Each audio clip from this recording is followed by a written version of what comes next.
I think farmers are having a very tough time. I think protesting about the inheritance tax is the wrong thing. Clarkson only bought the land in order to avoid inheritance tax. I think he actually said that out loud. He did say that. So we do know that he has a slightly vested interest in this. I've learned that a change of government doesn't necessarily change everything, but I think I slightly knew that. That was also the day, I suppose, I looked at Charles and I thought, okay, as head of state, we may have some issues with you. God, but you're not Trump. Musk has managed, essentially, since he's seen the light of Trump as the Messiah, to turn Twitter into even more of a sewer than it was anyway. Race hate and extreme right-wing discourses, I believe they call it, on those platforms has sort of gone exponentially nuts. He is very, very bad news in this country. Good grief, do you know our Prime Minister has had some free glasses from a rich donor? I think it's about time we put him in the stocks. I just wanted to say that I'm approaching this conversation as a weave. So it may seem that my answers are illogical and rambling and not thought through. But in fact, I have a plan for the whole interview that will subtly come towards the end. Absolutely perfect. That's brilliant. I don't know if you've seen, Trump also says that he's a weaver when he speaks out loud, and there's a lot of lost art in the weave. So yeah, brothers in arms. Entirely. Ian Hislop, hello. Hello. How are you? Yeah, good. Good, glad to hear it. We are here once again, another year, another private eye annual.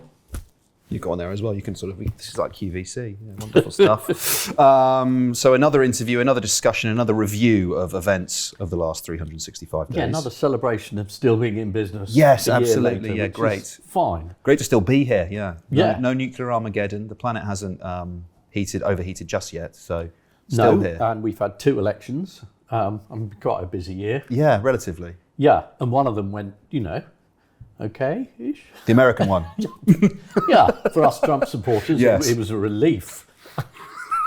I was overjoyed at the news. We'll talk about all of it. Yeah. We'll digest all of it. But I'm also holding one of the latest copies of The Eye. Yes. Great cover as always. Who would be your pick for the next Archbishop of Canterbury? Well, I put all my favourites on there. Paula Vennell's obviously top. Time for a woman. Time for someone really trustworthy in the top job. Or Russell Brand. Yes. He's been baptised recently. Great job with the amulet sales as well. Yeah, no, and I think that wards off. Does it ward off Russell Brand? I don't know. I might try it. He might turn up. But he's found God too, so. Haven't we all in trying times? But there's a slight. There isn't a break from a tradition because the front page is funny. That's classic. But there is a slight, maybe not necessarily business as usual, inside this edition, because you've written something in the first person in this edition of The Eye. Yes, which I don't normally do, on the grounds that it's not very interesting. And the rest of the staff say, this is a waste of space. Can you put my piece in? Which is fine.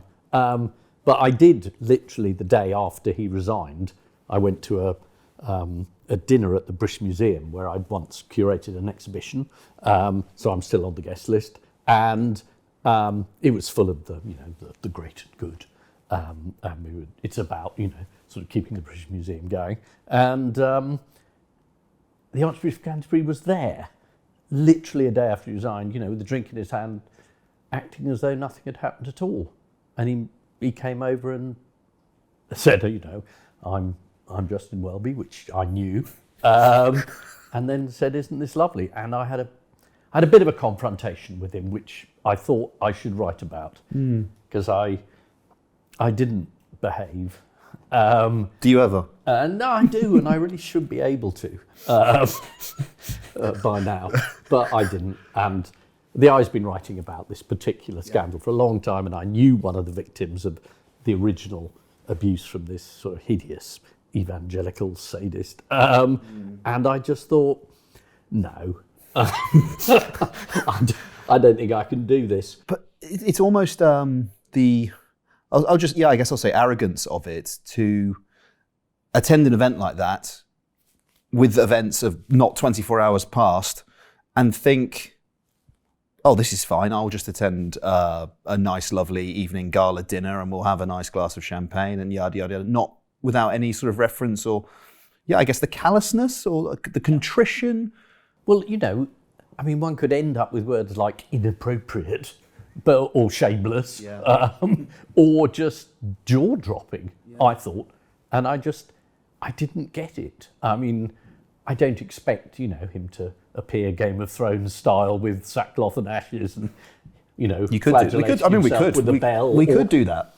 You could do that, but it just seemed you weren't going to resign, and then you decided you would after all, after, various other bishops had come out and said, well, maybe you should really.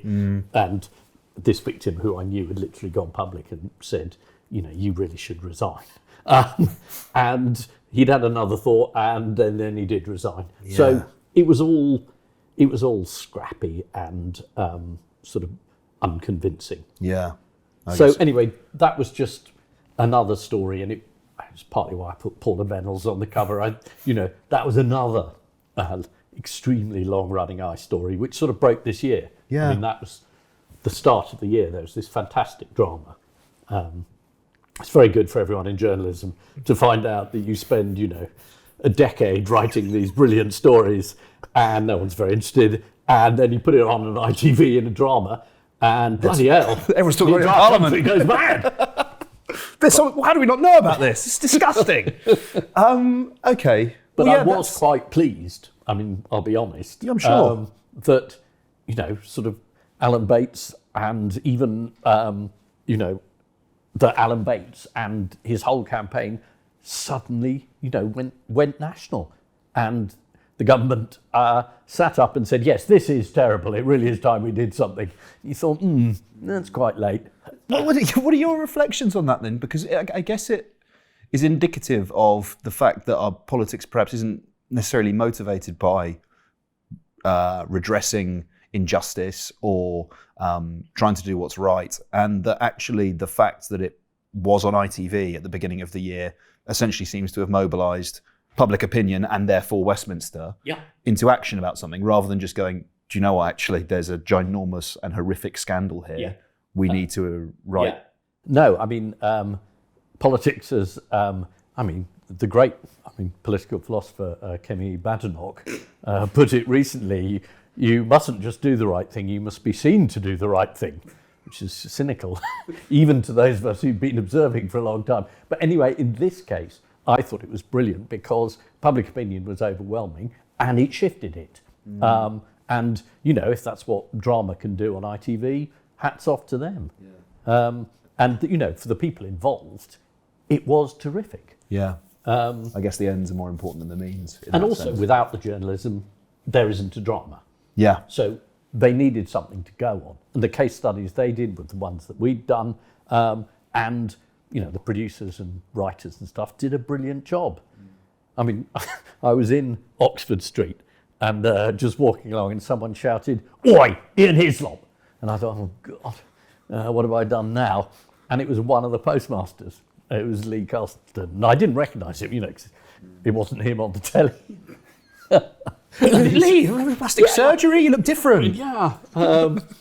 And he just said, which is all slightly embarrassing, he just said, "Oh, I wanted to say thank you." And I said, "Well, you did all the campaigning and all the work. We wrote about it, and then they, huge television, sort of like a megaphone, puts it out there.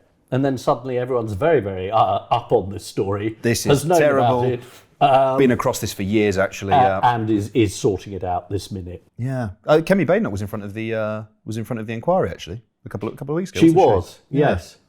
She was briefly in charge of something. Aren't they all? Yeah. She sent a letter to someone. So. Yeah, that's very important. You've used the Royal Mail, and therefore you will testify and give evidence. Is there you mentioned the case studies there. I mean, are there any cases that stand out to you, or any of the ones that you'd like to draw particular attention to whilst we're speaking now? I mean, the person who got locked up. The miscarriages were appalling. The people whose marriages ended because one didn't believe the other. The people whose families didn't believe them. People who lived in small villages and people there thought, well, they must have done it. Yeah. It's a hideous sort of miscarriage.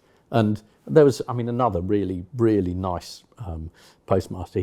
He said the best thing about private eye is I used to get it and I'd show it to people and say, look, other people don't think I did it.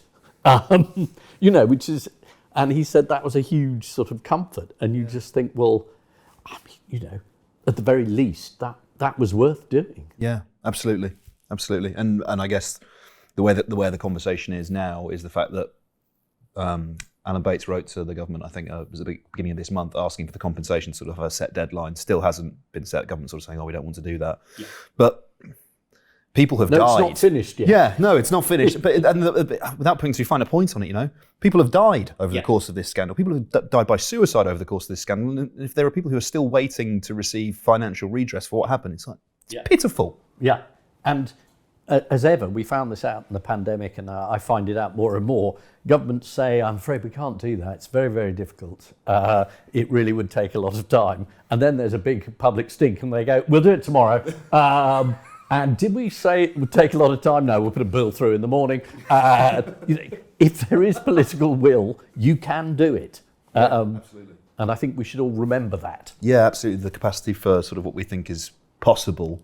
And because of the post office, the contaminated blood compensation will be accelerated, and that will happen.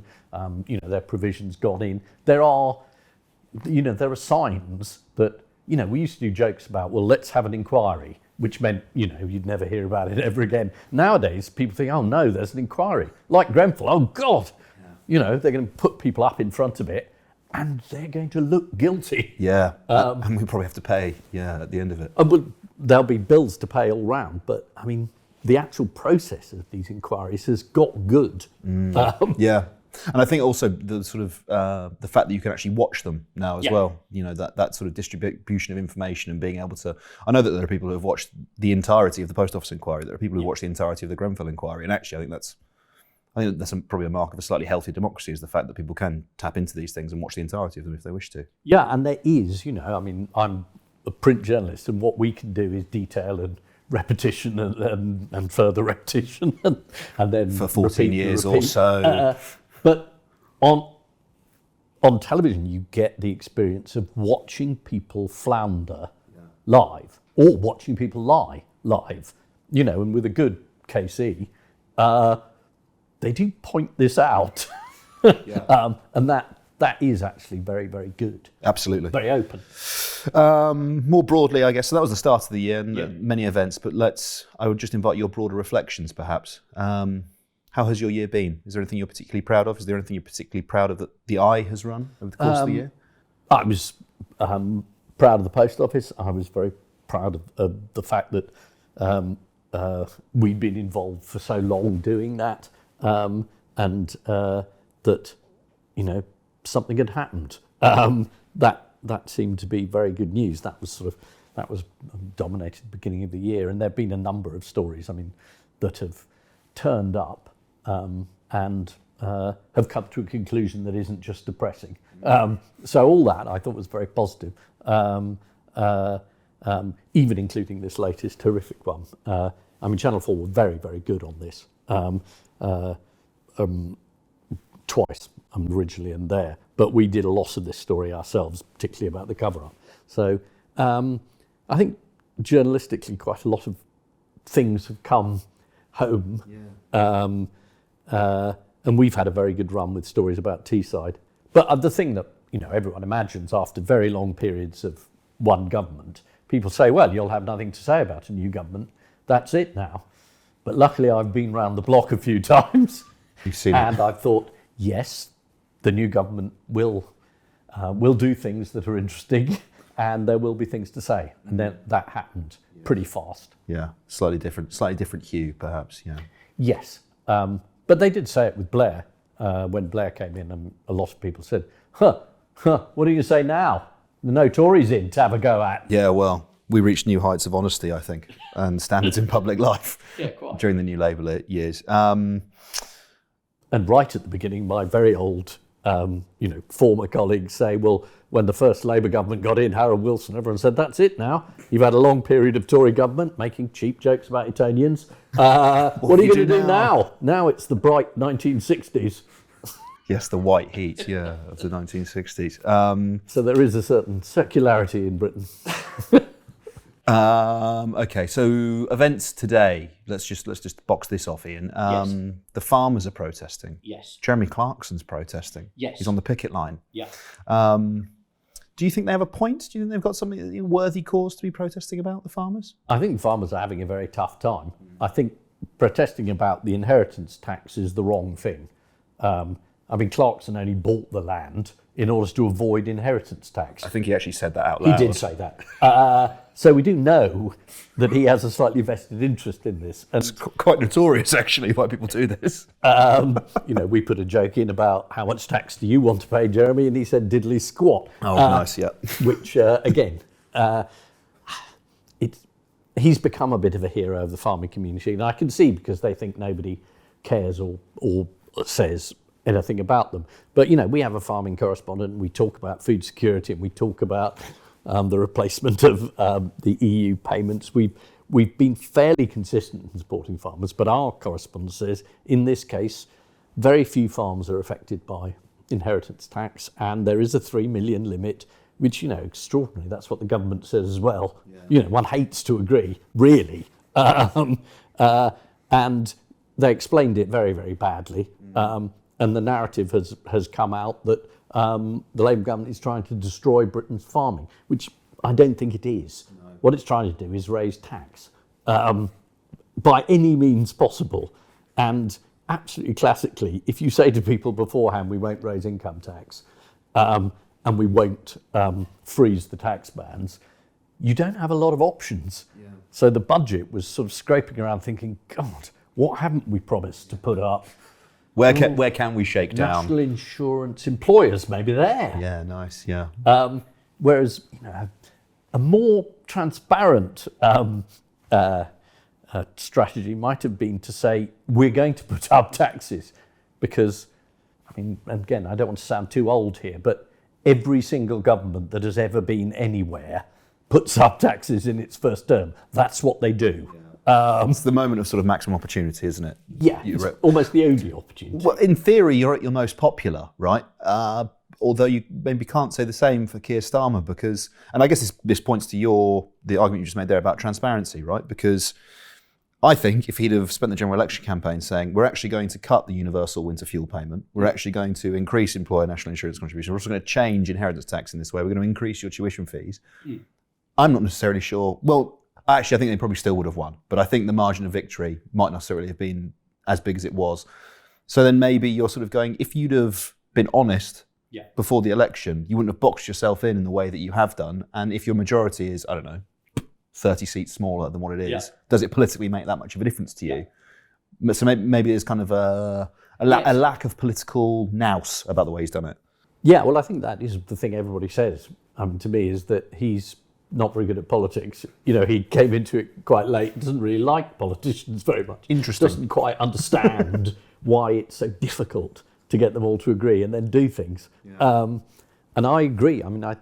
I think it's, if we get into a situation where you have to just tell a load of fantastic lies in order to get elected, and there's no other way, I'm thinking of other elections are you? that have gone on, then you come a cropper. Yeah. Inevitably. So, the winter fuel tax allowance, taking it from the very top end of people, was a Conservative idea. Yeah. The Conservative Party were quite keen on it, and there endless people said, this is a good idea. Why are rich pensioners being subsidised? Can't we stop this? It wasn't a Labour idea. It wasn't rampant socialism. It was just thinking, is this a very good distribution of the way we do it? I'm not sure I would call much of the Labour government rampant socialism, to be fair. I'm thinking of the last Conservative government. Yes, yeah, well, in which case, very similar. I think Matthew was he arguing something similar in the Times? Yeah, massive state, massive immigration, massive tax bill. It's called it socialism, I think he was saying. And in that ad, the Tories run an attack ad about winter fuel payment being like, I'm a pensioner and I might freeze to death. And I would have had more sympathy for the gentleman in it if he hadn't been wearing a gold Rolex at the time that he was sort of saying to everyone, I can't afford to turn the heating on. I was like, could sell the watch, pal. Optics. Simple politics, my friend. But very callous. Why? It seems to me they're very bad at explaining this lot, what they're up to. So they didn't explain the winter fuel, got into terrible trouble. They haven't explained the farmers thing, got into terrible trouble.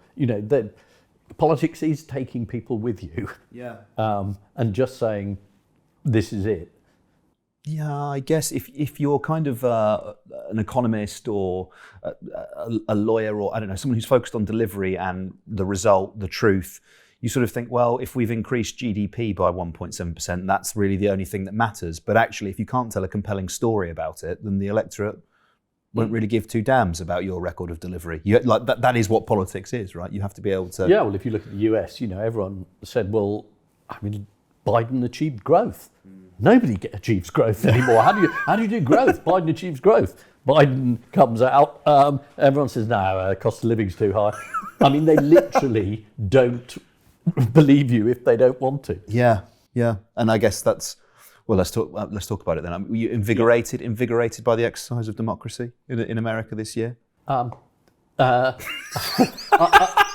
it was mildly depressing, but I didn't, wake up and think, tomorrow the apocalypse, the world has ended. At least there wasn't a civil war, and nobody could pretend that the voters didn't look at Trump and know what they saw and voted for him anyway. And he won everything. Yeah. There is a lot of fun to be had and a lot to say about the sort of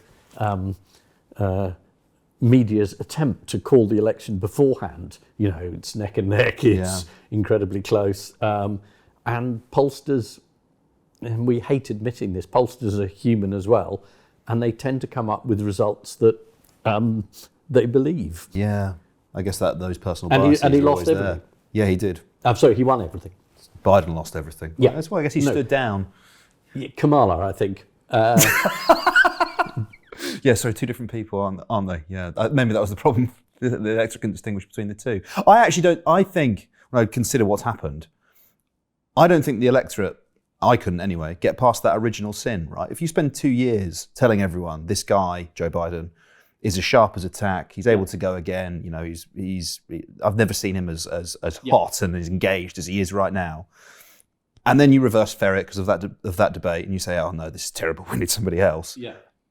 I think voters are looking at Kamala Harris going, do you just expect us to just accept this? Yeah. I feel like regardless of a message on the economy, regardless of how hard it is as a vice president to try and set yourself apart from your incumbent president, people struggle to do that with a 2-year campaign, let alone 3 months. All of those things are dealt against them. But I just can't get past this original thing of you lied to everyone. Why do you expect they're going to just move past that?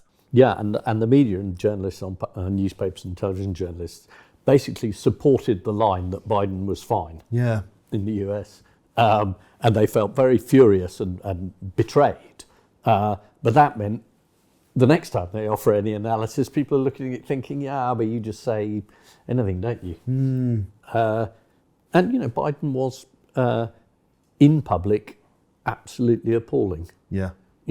Whatever else he's achieved behind the scenes or whatever else you believe in that thing, he couldn't remember the name of the man to whom he's supplying the weapons and confused it with the man who's invading the country that needs the weapons. And that isn't good.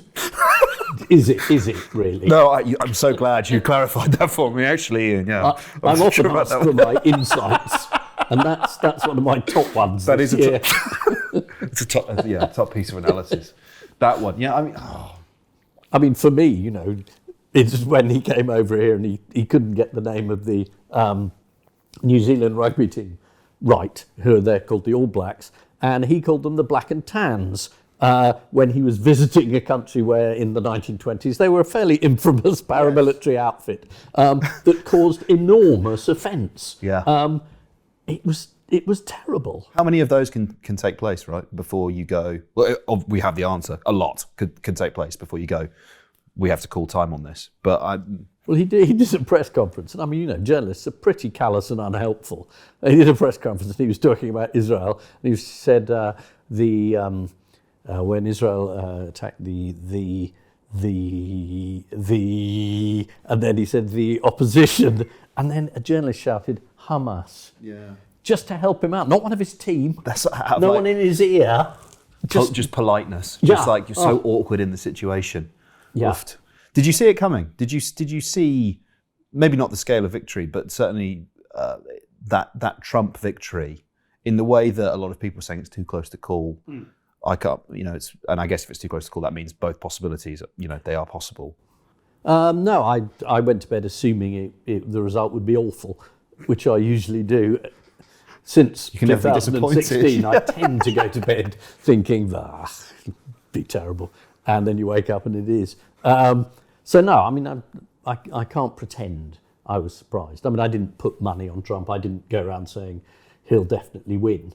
But there was something about the fact that no one cared at any point, whatever he did. And that was extraordinary, the court cases, no one minded. The sexual assault, no one seemed to mind.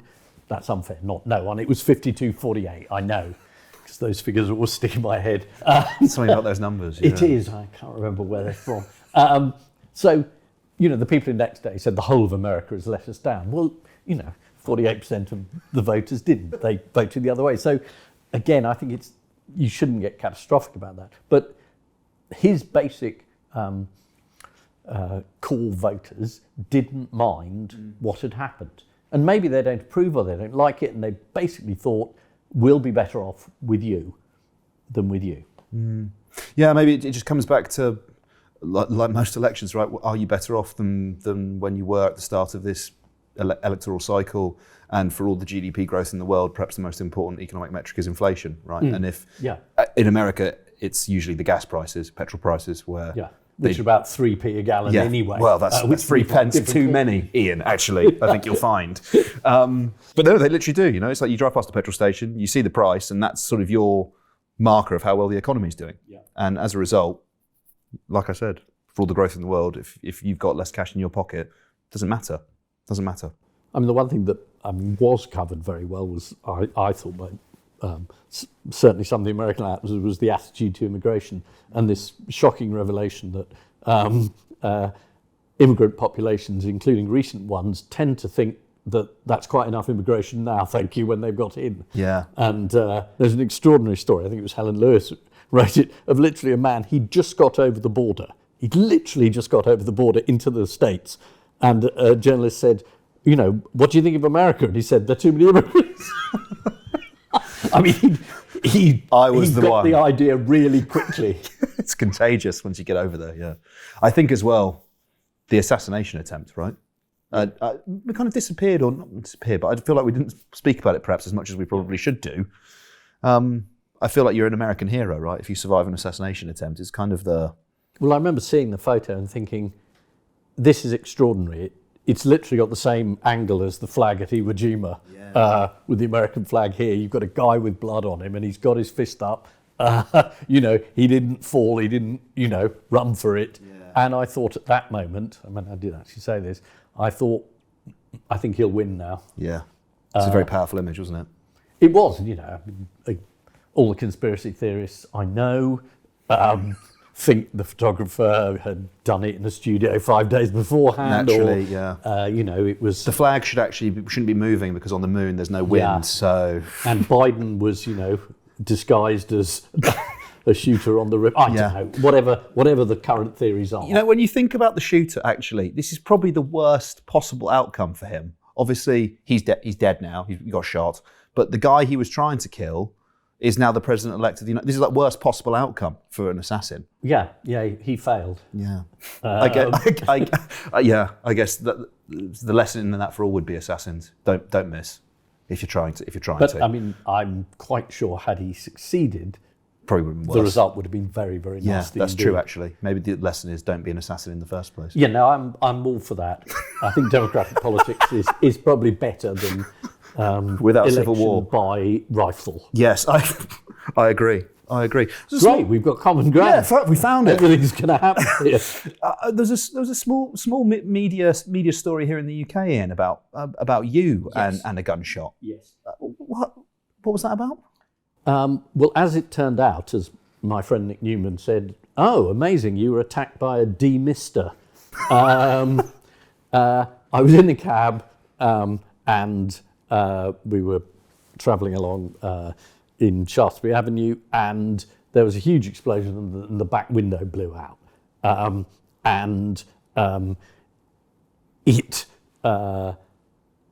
it seemed that something had happened, and the cabbie, who was very upset by it all, we went and looked at the back window, and there was a small hole in it, and at that point he decided to call the police, which was quite right, and the police arrived and they saw this, and they thought it was possible that it might have been a gunshot, and they said they were looking into it, and we were asked not to say anything about it, but unfortunately the cabbie seemed to have told everybody. I had Ian Hislop in the back of the cab, and we got shot. So this story went fairly enormous. Yeah. And there was nothing I could do about it for 2 days until the police had finished the forensics and the ballistic tests, and it wasn't a gunshot. It was an electrical fault, which the fuse had blown up the thing at the back. And they were, I have to say, they found CCTV footage showing the window blew out backwards. So it hadn't come in that way. They had the dogs around. They sort of cut the cab up and found it. And I mean, they were really good. Yeah. And very, very fast. And it wasn't like, on television, none of them brought their complex personal lives into the story. There wasn't long intervals where we did the backstory. Basically, they investigated what had happened and came to a conclusion. And then the Met put out a statement, which I tried to pump out to everyone, saying this didn't actually happen. But as you know, the original story was much more interesting. Got quite a long way around the world. And got quite a long way around the world. The truth could catch so up in with fact, nothing at all happened to me, and it was bathos. Yeah, we're we're laughing and joking about it now.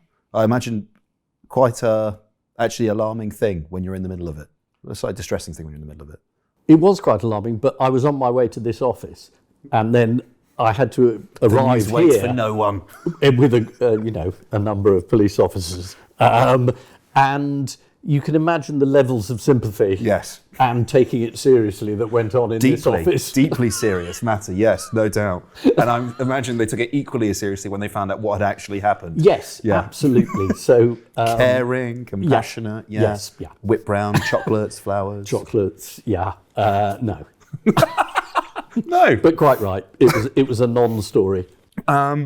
Just to keep it with matters American for a moment. Yes. Obviously, there's going to be a billionaire in the White House, but he does have some other billionaires floating around alongside him. Elon Musk, the world's richest man, being one of them, who's going to head up a Department of Government Efficiency.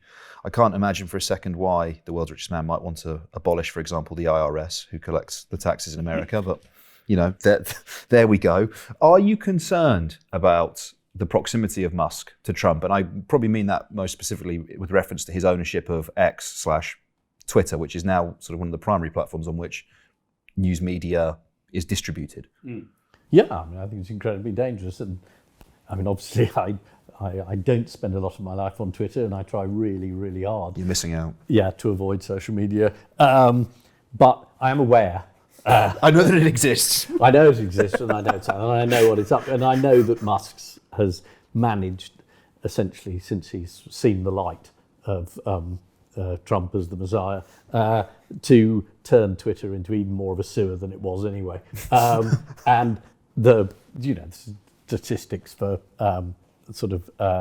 race hate and extreme right-wing discourses, I believe they call it, on those platforms has sort of gone exponentially nuts. So he is very, very bad news, and it did make me feel,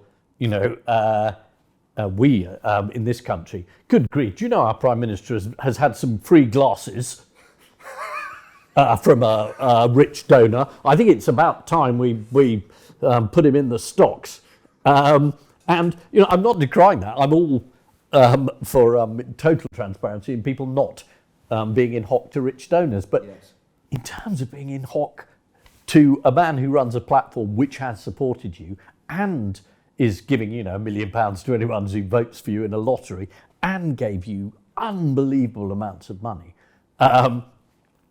and will pick up incredible amounts of money from government contracts afterwards. I mean, we're nowhere near this. So obviously, I don't know if the electors imagine they will elect a president who then gives most of the major jobs to people who are not only not elected, but don't like government. Interesting. It's a very strange world thing turned to get your upside head down. round. Yeah. I guess you've got vaccine skeptic Robert F. Kennedy Jr. in the Department of Health. You've got Gates as, all of these are obviously pending confirmation, but Gates as Attorney General, who said he wants to abolish the FBI. Yeah. It's sort of, these people's stated aims quite often are almost the antithesis of the thing that they're meant to be doing. Yes, and they don't approve of it. You don't approve of public health, fair enough, then probably don't be in charge of it. You don't approve of any sort of government interference in life, you're in charge of government. It's impossible to run a country this way, and I think it'll be interesting to see what happens. I'm told that none of these people are capable of not falling out with each other within the next 6 months. So that's a sort of a straw to clutch at in terms of optimism. I suppose, yeah. But essentially it is all that Republican rhetoric about how, Taylor Swift, how dare anyone care what she thinks? Springsteen, shut up, you old celebrity bores. But they're only one type of celebrity bores. If you're a very rich business celebrity bore, then Trump likes you, and your opinion is fine. Or if you're a wrestler or a golfer or any of the sports he likes.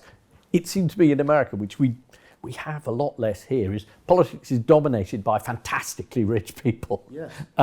And people who are incredibly poor don't seem to mind that. Yeah, it's also interesting. I haven't thought about it, but on the one hand, those celebrities, they're sort of called liberal elites or whatever. But then you think, okay, so what is the tangible difference between Beyonce and Kid Rock, or Hulk Hogan or Bryson DeChambeau or whoever it is that Trump attached himself to, and the other people that the Democratic Party have as outriders? Is it just their politics? Because previously I would have said, they're always business people on the Republican right. But actually, now I think about it, there's more to it than that. It's an interesting. No. I way. think the lines have blurred. Yeah. And celebrity businessmen, the tech bros, quite like being famous. Yeah. That's another of the things that in their geeky past they probably didn't imagine. Yes. They now can. Watching Musk appear on a platform is very, very strange. I like the way he jumps up and down. I love the way he jumps. Yeah. He jumps, and he's very, very overexcited to be there, and it's like showbiz. Yeah, just like show. Yeah, so I guess the American way. I guess I think you're almost afforded a degree of detachment. Like, oh well, that's the Americans, I guess. And then Musk starts tweeting about politics here in the UK, propagating at times completely false information, at times slightly misreported information. It's not just to do with, for example, the Southport riots, but all sorts of various cases. He kind of does dip his fingers into our politics over here.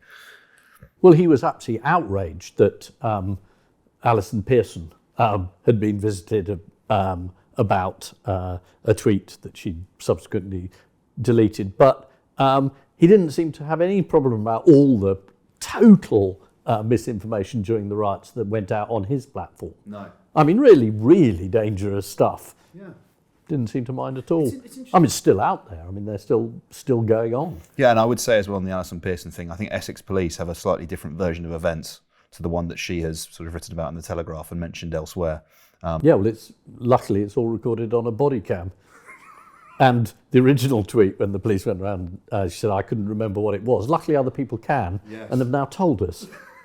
And it is quite strange watching the entire British media furious in their defence of a tweet by a journalist that managed to get a photo up and got the location of the photo wrong, the nationality of the people protesting wrong, the flag wrong, and the police force wrong. We have to defend the free press. It's a strange hill to die on. Yeah, it is, yeah. For that level. No, the freedom of press must be defended at all costs, Ian. The freedom to get every single piece of information And that you're putting out there wrong is an important one. That was the point A that I... Point B, I noticed that part of her tweet was criticism of the police. And it's amazingly how efficient the police can be when the criticism is of them. Yes, indeed. And it's quite brazen as well to sort of have a version of events. They could just... We do have a video of it, Alison. We can just publish this if you want us to. I don't know. Yeah, well, she said afterwards, she was very shook up and disturbed, and she's been a journalist for 40 years. Anyway, I don't want to be unsympathetic. No, absolutely not. Really. But, actually, I'm quite enjoying this. Yeah, and I do genuinely feel that the police must have better things to do. I mean, the law on this is very badly drafted. But again, as someone had to point out to Kemi Badenoch when she said, this is an outrage, this was one of yours. This went through under the Tories, this stuff. And if you don't like it, well, let's join in and say we don't like it. I mean, I still don't quite get, this wasn't what happened in this case, but the idea that there is a non-crime hate incident. If it's not a crime, I don't want the police doing it. I agree. Yeah. I thought that's what they were there for. Well, me too. We're in slightly Orwellian territory, aren't we? We absolutely are. And especially, I saw a story as well last week that it was some kids, like literal 9-year-old children in school who are having these sort of things recorded against them, which is very, very worrying and chilling. It doesn't seem to be a matter for the police until it becomes a matter of a crime, and then it is. I agree. The one thing I did remember is that about a year ago, nearly everybody was saying, why can't action be taken against people online? They're saying the most appalling things. Why can't the police go round? And then a year later, the police go round. Everyone goes, why haven't the police gone round? This is disgusting. It is absolutely appalling. Our long-term memory is very good. Yeah, it's getting a bit goldfishy, yeah, for sure. Let's talk about covers of the magazine. We're running out of time, Ian. Yep. It's the annuals here. I started late, so take what you want. Well, you'll be here until 6 p.m. There are some good ones this year, but the standout one is you almost certainly know which one I'm going to talk to you about. It's the Princess of Wales. Yeah. That was it. Yeah. Warning: the front page reads: "This magazine may contain some criticism of the Israeli government and may suggest that killing everyone in Gaza as revenge for Hamas atrocities may not be a good long-term solution to the problems of the region." So I imagine the Private Eye mailbag was quite empty after you put that on the cover. Yes, it did. It did provoke a very, very large reaction, and a huge. It did provoke a very large reaction, and a lot of people, lotteries were very upset and offended, and said it was straightforward anti-Semitism, and it was unacceptably offensive. I think it's about a year since we ran that cover. I look at it and I think, which bit of it then is wrong? It is an exaggeration, which comedy and satire do. And you're gonna spell it out? Yeah, no, I'm just going with it. And the sheer levels of fatalities and destruction and emptying of a formerly populated areas seems to me to justify that sort of comment. I mean, it was a difficult year for commenting on some public events, but necessary, I think. I agree. I think as well, there can be a temptation or a fear almost to shy away from saying the right thing, because in anticipating the audience response, the response from people who are outside of your audience, the commentariat, whatever you want to call it, media, politicians, that blowing smoke up you a little bit here, but actually it's a brave thing to actually go, you know what, the intention behind this is the right one. So if other people willfully misinterpret it, that's on them. Yeah, and I thought that was okay. I mean, and if you read the magazine over the year, when protesters turned up on one of those marches wearing paragliding badges, we ran a helpful guide to the police saying these aren't necessarily indications that they're members of their local parachuting club. This may be an indication of support for a prescribed terrorist organisation. So maybe you should go and have a bit of a word with them. It's not as though we've planted. It's not as though we've decided there is no nuance in this argument. There is only one side. We are meant to comment on what happens we are meant to comment on events. Yes.